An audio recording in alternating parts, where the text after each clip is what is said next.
দরদর করে ঘামছে ফাহিমা, ক্লান্তিতে শরীর ভেঙে পড়ার উপক্রম। কপালের বিন্দু বিন্দু ঘাম হাতের তালু দিয়ে মুছে শীর্ণ পায়ে হেঁটে একটি চেয়ার টেনে বসতেই তার হাত থেকে লাঠি পড়ে মেঝেতে মৃদু শব্দ তুলল। লাঠি তোলার আগ্রহ কিংবা শক্তি কোনোটাই পেল না সে। চেয়ারে ভার ছেড়ে দিয়ে চোখ বুজল। বড় বড় রাঘব বোয়ালও তার সামনে টিকতে পারে না। অপরাধীরা তার হাত থেকে বাঁচার জন্য ভেতরে সব কথা উগরে দেয়নি এমন ঘটনা কখনো ঘটেনি। অথচ আজ 5 দিন যাবৎ এক অল্প বয়সী মেয়ে তার হেফাজতে থাকা সত্ত্বেও মুখ দিয়ে টু শব্দও করেনি। শারীরিক মানসিক কোনো নির্যাতন বাকি রাখা হয়নি, তবুও তার আর্তনাদ কেউ শুনতে পায়নি। যেন একটা পাথরকে লাগাতার পেটানো হচ্ছে, যার জীবন নেই, ব্যথা নেই, একটি জড়বস্তু মাত্র। এ পাথরের রক্ত ঝরে কিন্তু জবান খোলে না। ফাহিমা দীর্ঘশ্বাস ছেড়ে চাপা আক্রোশ নিয়ে মেয়েটিকে শাসালো। শেষবারের মতো বলছি, মুখ খোল। মেয়েটি তার থেকে 2 হাত দূরে চেয়ারে বাঁধা অবস্থায় ঝিমোচ্ছে। 1 মিনিট 2 মিনিট করে 10 মিনিট পার হয়ে গেল, কিন্তু মেয়েটির থেকে কোনো জবাব এলো না। ফাহিমা হতাশ বোধ করছে। চারপাশে থমথমে নীরবতা। মেয়েটি কি নিঃশ্বাসও নেয় না? নীরবতা ভেঙে যায় বুটের ঠক ঠক শব্দে। উপস্থিত হয় ইন্সপেক্টর তুষার। তাকে দেখেই ফাহিমা উঠে দাঁড়ায়, স্যালিউট করে। কি অবস্থা? ফাহিমা নিজের ব্যর্থতা প্রকাশ করার সঙ্গে 4 দিনের ঘটনা বর্ণনা দেয়। আপনি আসুন। তুষার একটি চেয়ার টেনে মেয়েটির সম্মুখ বরাবর বসে, ঠান্ডা গলায় বলে, আজই আমাদের প্রথম দেখা। সামনের মানুষটা যেভাবে ছিল সেভাবেই রইল, কিছু বলল না, তাকালোও না। তুষার বলল, মা বাবাকে মনে পড়ে? মা বাবা শব্দ দুটি যেন নিস্তব্ধ তীরে সমুদ্রের ঢেউ নিয়ে আসে। মেয়েটি নড়ে ওঠে, চোখ তুলে তাকায়। তার অপূর্ব গায়ের রং, ঘোলাটে চোখ, কাটা ঠোঁট থেকে রক্ত ঝরছে। চোখের চারপাশে গাঢ় কালো দাগ। এ নতুন নয়। মুখের এমন দশা রিমান্ডে আসা সব আসামিরই হয়। তুষার মুখের প্রকাশভঙ্গি আগের অবস্থানে রেখে পুনরায় প্রশ্ন করল, মা বাবাকে মনে পড়ে? মেয়েটি বাধ্যের মতো মাথা নাড়ায়। মনে পড়ে। তুষার কিছুটা ঝুঁকে এলো। মেয়েটির দৃষ্টি জুড়ে নীলচে যন্ত্রণা। তুষার তার হাতের বাঁধন খুলে দিয়ে নির্বিকার ভঙ্গিতে প্রশ্ন ছুড়ল, নাম কি? মেয়েটির নাম সহ খুঁটিনাটি সবই জানে তুষার, তবুও জিজ্ঞাসা করল। তার মনে হচ্ছে অপর পক্ষ থেকে উত্তর আসবে। তার ধারণাকে সত্য প্রমাণ করতে ভারাক্রান্ত কণ্ঠে মেয়েটি নিজের নাম উচ্চারণ করল, পদ্ম। আমি পদ্মজা। পদ্মজা চৈতন্য হারিয়ে হেলে পড়ে তুষারের ওপর। তুষার দ্রুত তাকে বাহু ডোরে আটকে ফেলল। উঁচু কণ্ঠে ফাহিমাকে ডাকল, ফাহিমা, দ্রুত আসুন। 1989 সাল। সকাল সকাল রশিদ ঘটকের আগমনে হেমলতা বিরক্ত হন। তিনি বহুবার পই পই করে বলেছেন, পদ্মর বিয়ে আমি এখনই দেব না, পদ্মকে আমি অনেক পড়াবো। তবুও রশিদ উদ্দিন প্রতি সপ্তাহে নতুন নতুন প্রস্তাব নিয়ে আসে। হেমলতার কথা হচ্ছে, মেয়ের বয়স আর কতই হলো, মাত্র 16। শামসুল আলমের মেয়ের বিয়ে হয়েছে 24 বছর বয়সে। পদ্মর বিয়েও তখনই হবে, ওর পছন্দ মতো। হেমলতা রশিদকে দেখেও না দেখার ভান ধরে মুরগির খোয়ারের দরজা খুলে দিলেন। রশিদ একদলা থুতু উঠানে ফেলে হেমলতার উদ্দেশ্যে বলল, বুঝছো পদ্মর মা, এইবার যে পাত্র আনছি এক্কেরে খাঁটি হীরা। হেমলতা বিরক্ত ভরা কণ্ঠে জবাব দিলেন, আমি কি আমার মেয়ের জন্য আপনার কাছে পাত্র চেয়েছি? তবুও বারবার কেন এসে বিরক্ত করেন? রশিদ উদ্দিন হার মানার লোক নন। সে হেমলতাকে বোঝানোর চেষ্টা করল। যুবতী মাইয়া ঘরে রাহন ভালা না, কখন কি হইয়া যাইব টের পাইবা না। মেয়েটা তো আমার, আমাকেই বুঝতে দেন। রশিদ উদ্দিন উপস্থিতি যে তিনি নিতে পারছেন না তা স্পষ্ট। তবুও রশিদ নির্লজ্জের মতো নানা কথায় তাকে প্রভাবিত করার চেষ্টা করল, কিন্তু সুবিধা করতে পারল না। ব্যর্থ থমথমে মুখ নিয়ে বাড়ি থেকে বেরিয়ে গেল। প্রতিদিন কোনো না কোনো পাত্রপক্ষ এসে হাতে টাকা গুঁজে দিয়ে বলবে, মোর্শেদের বড় সেক্রেটারি চাই।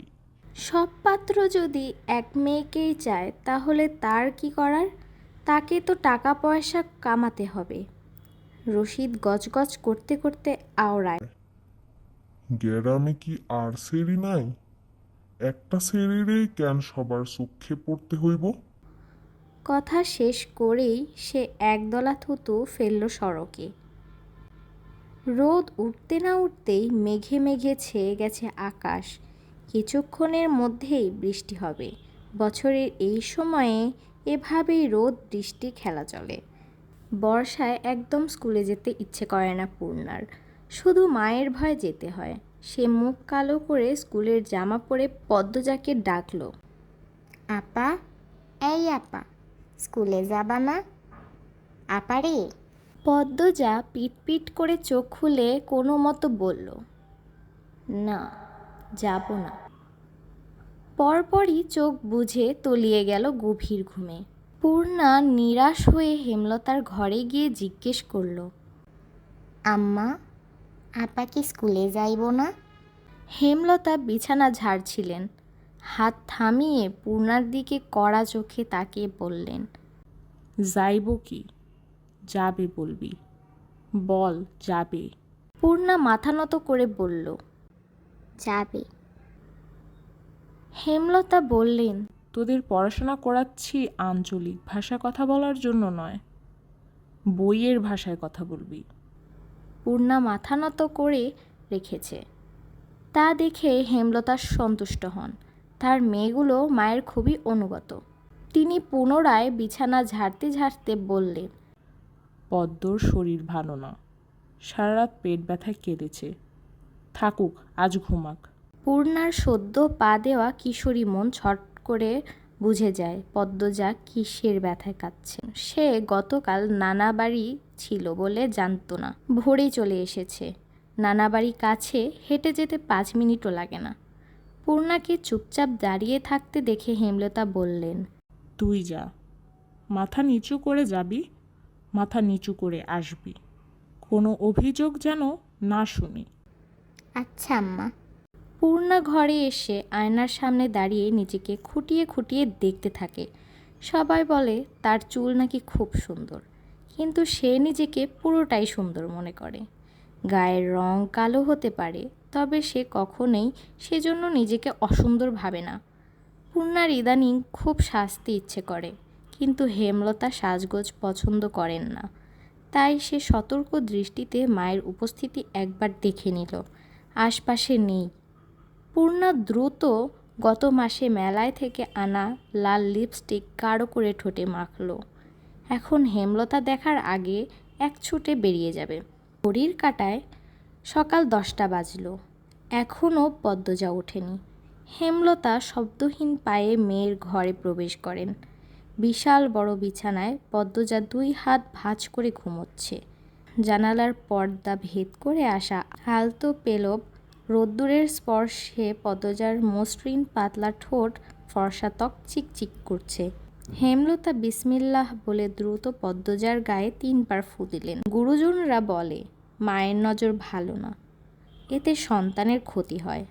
তাই সঙ্গে সঙ্গে নজর কাটাতে বিসমিল্লাহ বলে ফু দিয়ে নিলেন।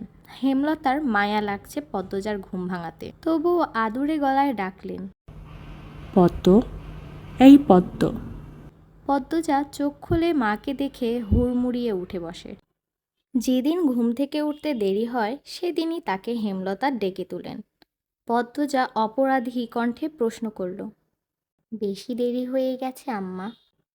হেমলতা হেসে বললেন। না, মুখ ধুয়ে খেতে আয়। পদ্মজা দ্রুত কলপার গিয়ে দাঁত মেজে মুখ ধুয়ে নিল। হেমলতা ঢাকা বিশ্ববিদ্যালয়ে পড়েছেন। তার বাবা ছিল হাই স্কুলের শিক্ষক, তাই তার মধ্যে নিয়ম নীতির প্রভাব বেশি। মেয়েদের শক্তপোক্ত নিয়মে বড় করেছেন।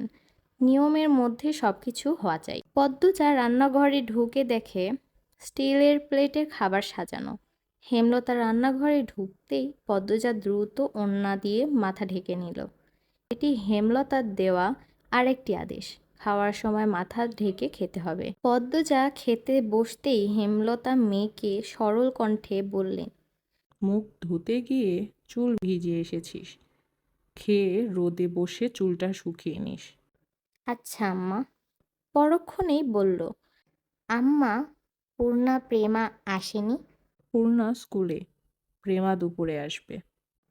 আর আব্বা? আব্বা কবে আসবেন? মিনমিন করে বলল পদ্মজা। এই প্রশ্নে হেমলতা থমকে দাঁড়ালেন, শুকনো গলায় জবাব দিলেন। খাওয়ার সময় কথা বলতে নেই। পদ্মজার চোখ দুটি জ্বলতে শুরু করে। তার জীবনে জন্মদাতা আছে, কিন্তু জন্মদাতার আদর নেই। সে জানে না তার দোষটা কোথায়, কেন নিজের বাবা বাকি বোনদের আদর করলেও তাকে করে না, কথা অবধিও বলেন না। পদ্মজা বহুবার হেমলতাকে জিজ্ঞেস করেছিল, আমি কি তোমাদের সত্যিকারের মেয়ে আম্মা? নাকি সন্তান হয় না বলে কি দত্তক এনেছিলে? আব্বা কেন আমাকে এত অবহেলা করে? ও আম্মা, আম্মা, বলো না।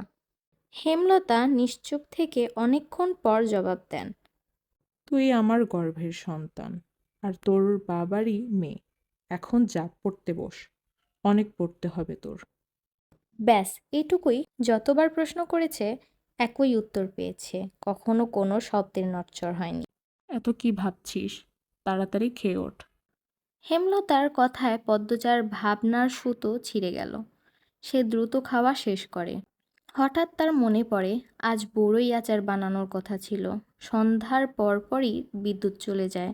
কয়েক মাস হলো গ্রামে বিদ্যুৎ এসেছে। ৮ গ্রাম মিলে অলন্দপুর। তার গ্রামের নাম আটপাড়া। প্রতিদিন নিয়ম করে সন্ধ্যা রাত থেকে ৩টা পর্যন্ত অন্ধকারে তলিয়ে থাকে গ্রাম। সারাদিন তো বিদ্যুতের নামগন্ধও থাকে না। তাহলে বিদ্যুৎ দিয়ে লাভটা কি হলো?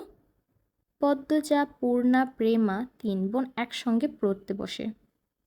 হঠাৎ বিদ্যুৎ সংযোগ বিচ্ছিন্ন হতেই মোড়ল বাড়ি অন্ধকারে তলিয়ে যায়। ৯ বছরের প্রেমা খামচে ধরে পদ্মজার ওড়না। পদ্মজা মৃদু স্বরে ডাকল, আম্মা, আম্মা। হেমলতা ভেতরের ঘর থেকে বললেন, টর্চ নিয়ে যা।